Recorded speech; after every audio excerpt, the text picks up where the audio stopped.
BJP विधायक और सांसदों को गुरु मंत्र देवे बीजेपी राष्ट्रीय अध्यक्ष जेपी नड्डा।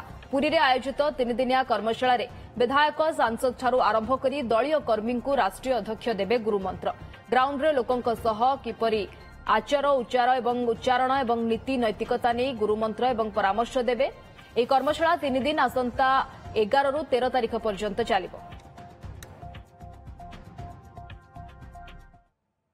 11, 12, 13 पुरी ठारे पार्टी जिते सांसद विधायक से प्रशिक्षण वर्ग अनुष्ठित हो जो राष्ट्रीय अध्यक्ष आरंभ कर अन्य वरिष्ठ नेता मैंने उपस्थित रहिबे एवं निश्चित भाव में पार्टी प्रशिक्षण व्यवस्था गोटे गुरुत्वपूर्ण विषय एवं पार्टी ताकू गुरुत्वर सहित नहीं श्रृंखलार सहित कार्यकर्ता विकास नेतृत्व विकास करने निश्चित भाव में चेष्टा अच्छी। भारतीय जनता पार्टी विधायक आउ सांसद मानकर परफॉर्मेंस बहुत भल हम से समाज में भल भाव में कम करें सबू विषय विकास दृष्टि प्रशिक्षण वर्ग एवं पार्टी विचारधारा विषय समस्त विषय चर्चा आलोचना हो।